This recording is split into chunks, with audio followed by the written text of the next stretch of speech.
I'm Bob Brill. He's Eric Kramer. Welcome to Kramer and Brill, an NFL fantasy football podcast. Each week, my co-host, former Bears and Lions quarterback Eric Kramer, and myself delve into your fantasy football choices and hopefully help you on your way to a win. Find out more by going to our website, kramerandbrill.com, or on my Bob Brill YouTube channel. You can check that out as well. So recapping how we did last week. I said to start Taysom Hill at tight end in New Orleans. All he did was get 4 touchdowns. One of them was a long pass and over 30 fantasy points. I like Geno Smith and his 268 and 3 touchdowns. We all love Josh Allen, who smashed Pittsburgh, and we'll leave it at that. I love Breece Hall, and he had 97 rushing to go with 100 receiving yards. You love Stephon Diggs, 8 catches, 102 and a touch. I like Jeff Wilson again. He got 120 and a touch. You loved Kelsey and his 4 TDs. And you also, of course, love Mahomes, which I know you really, really love week to week. He's unique. Let me say this. With Diggs going off, to be in second place on your own team says something about the guy you've been talking about all year, or at least before the year, was Gabriel Davis. I think I mentioned, I remember you deciding on him or someone else, and that guy exploded. Oh, I know. 98-yard touchdown pass. Right?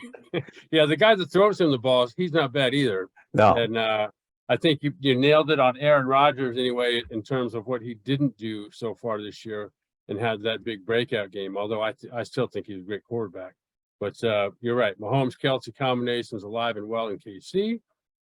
The Lions' darling status finally crashed, even offensively. And that included our boy Hawkinson at tight end. But for the new darlings, that's the Gents. And my one-time protege, I don't know if I mentioned this to you, Mike Kafka, when he was coming out of Northwestern, trained with me a little bit, getting ready for the draft. And anyway, he's turned into quite an offensive coordinator, play caller there in New York. And even your boy Barkley, now your boy, went for over 100 yards combined. And again, that's not a bad day for a guy that has no passing game around him. And then the NFL's only now unbeaten team in Philly, where Jalen Hurts is combined for exactly 300 combined yards, passing and rushing, and put in a couple rushing touchdowns too. Pretty good day for him.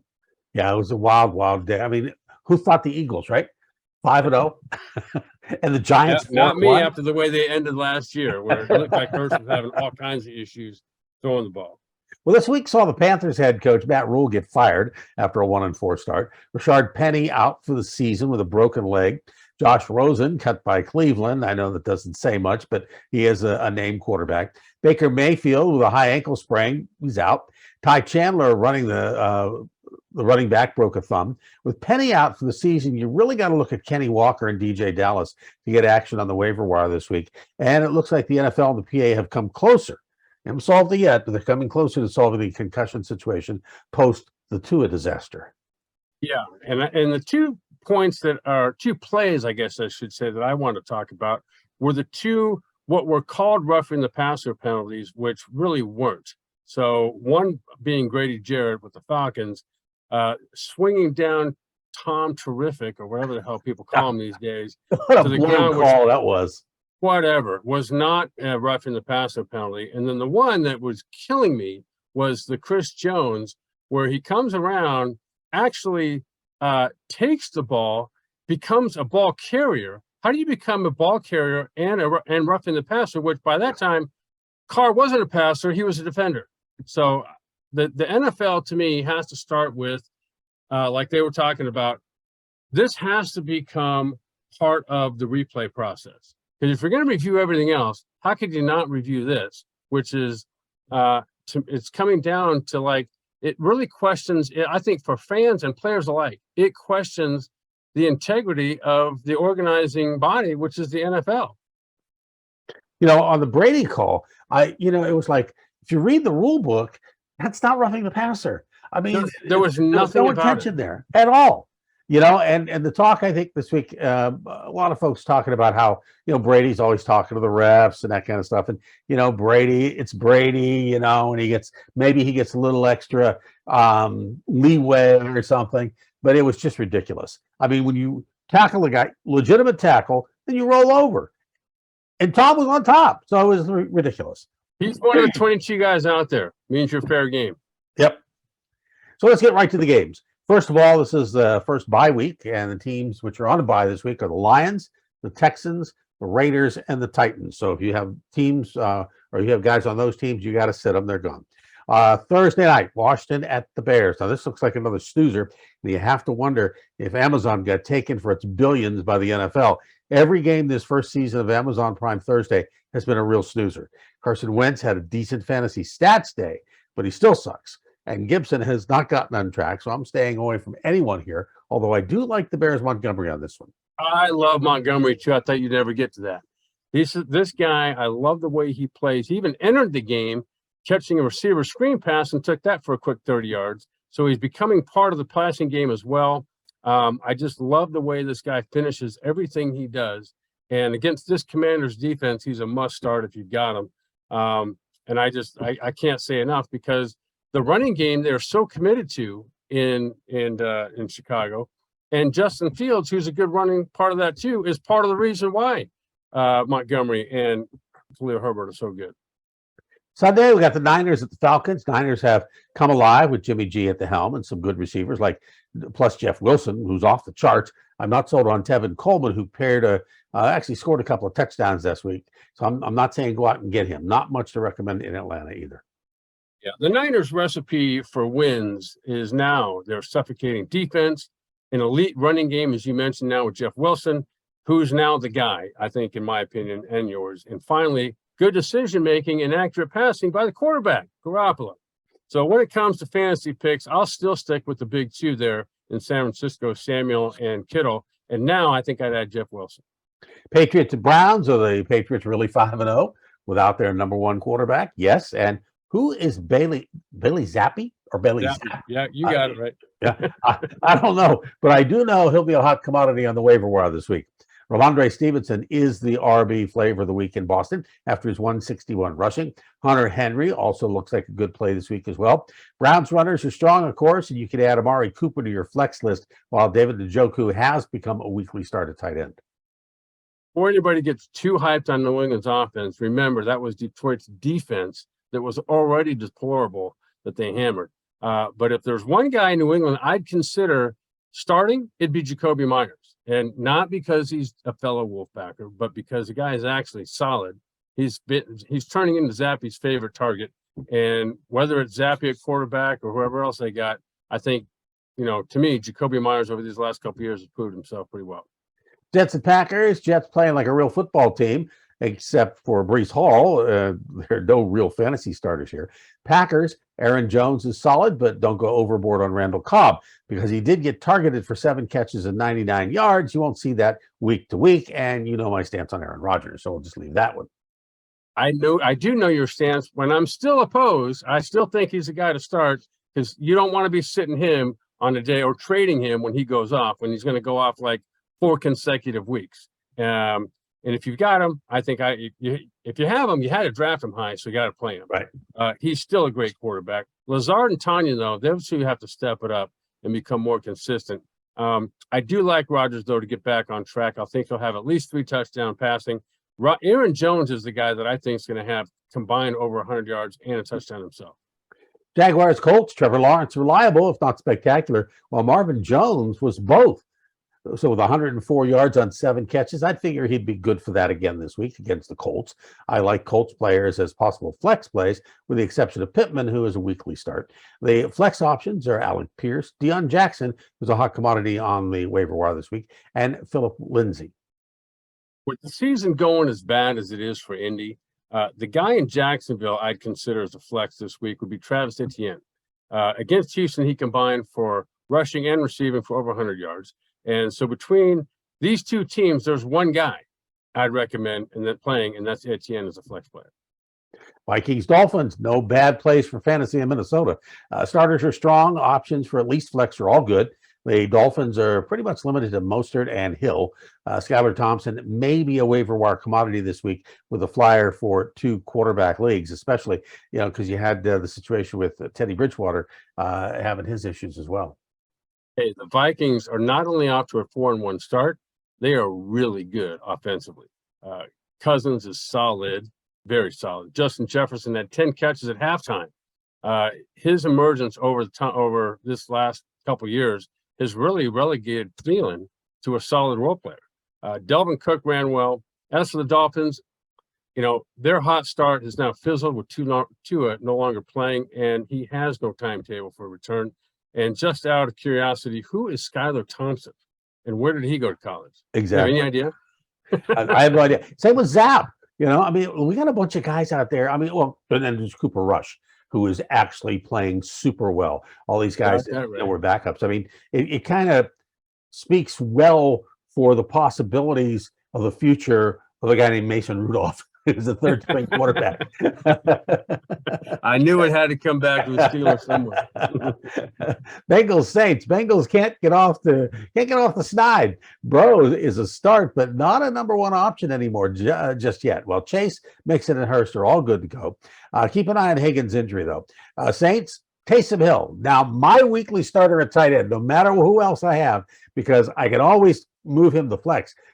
Just unbelievable. And he may be playing a lot more quarterback in the next coming weeks. Kamara is back. Olav is a start if he's not injured. Hey, Kamara's battled an injury bug. Now he's back and healthy. The Seahawks saw his explosiveness. Also, you're right. Taysom Hill, who until last game had been napping all season, comes alive, over 100 yards rushing and 4 touchdowns.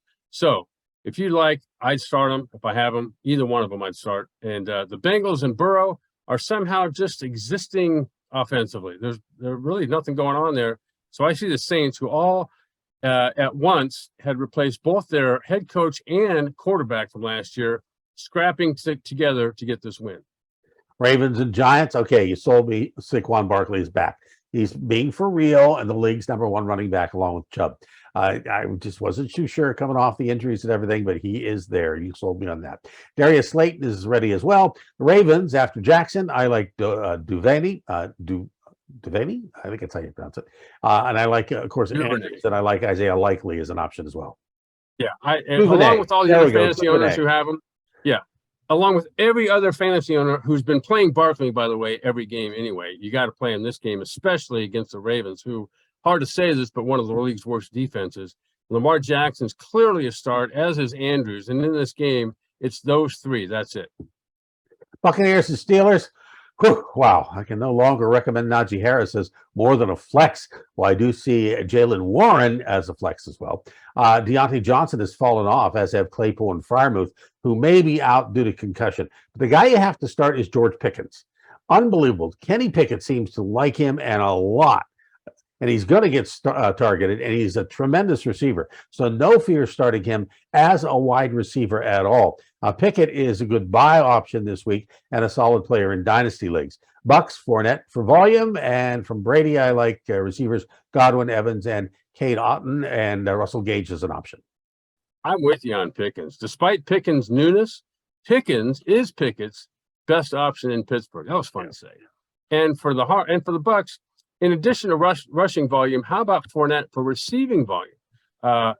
This guy's become a target now in the red zone. And if Brady has learned over the last 20 years of what makes a quarterback and a passing game successful, it's checking it down to your backs, Fournette being one of those. And so I think they are now utilizing Leonard Fournette kind of as their main weapon. And I think it's great. If you've got him, play him.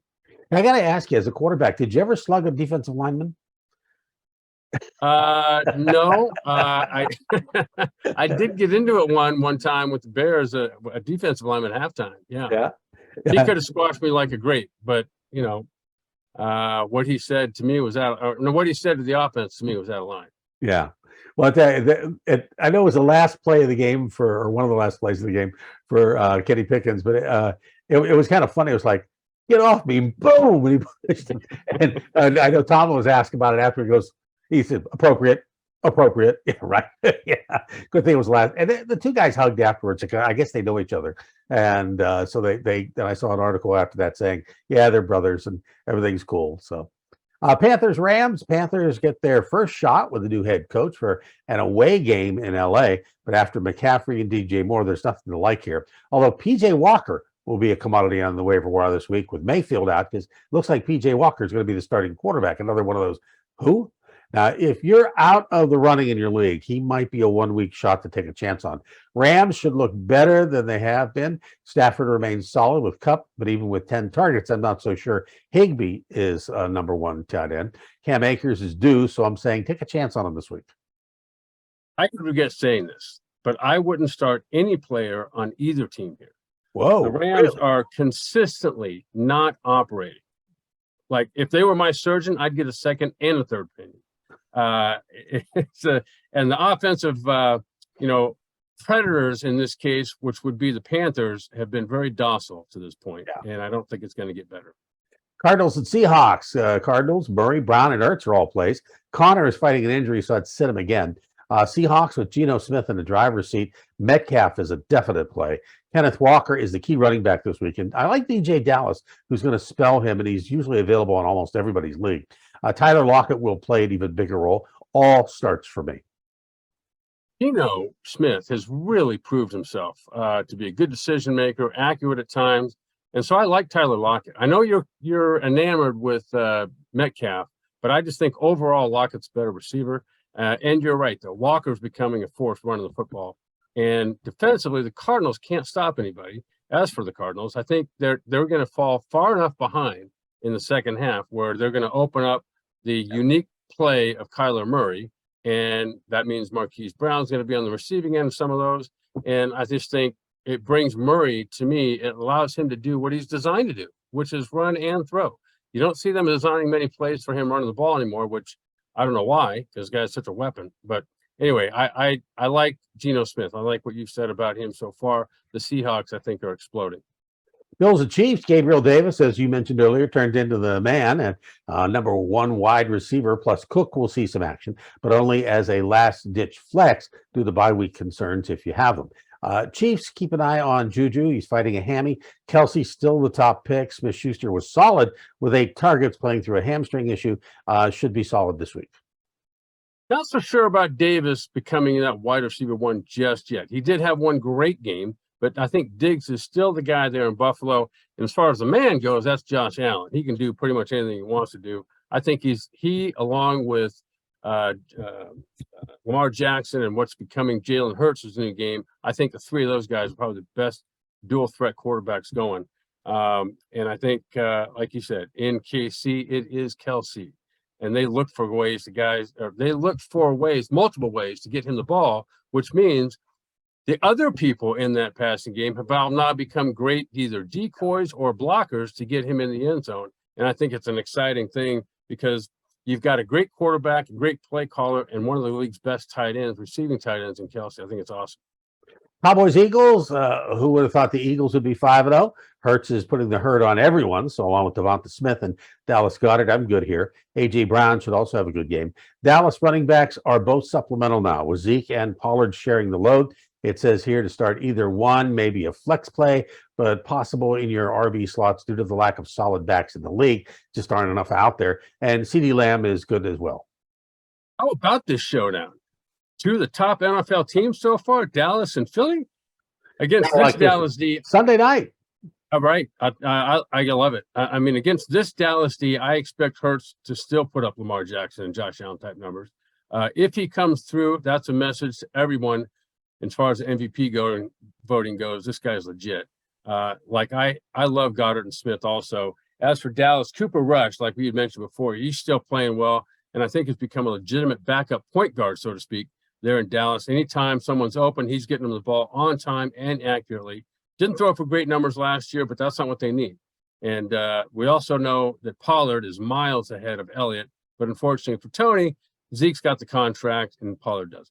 Monday night, Broncos-Chargers. Broncos keep an eye on Wilson, who is fighting an injury, but Gordon and Sutton are definite plays, as is Judy. For the Chargers, Eckler, of course, with Mike Williams and Herbert. I think I still like Palmer, who got 8 targets this past week.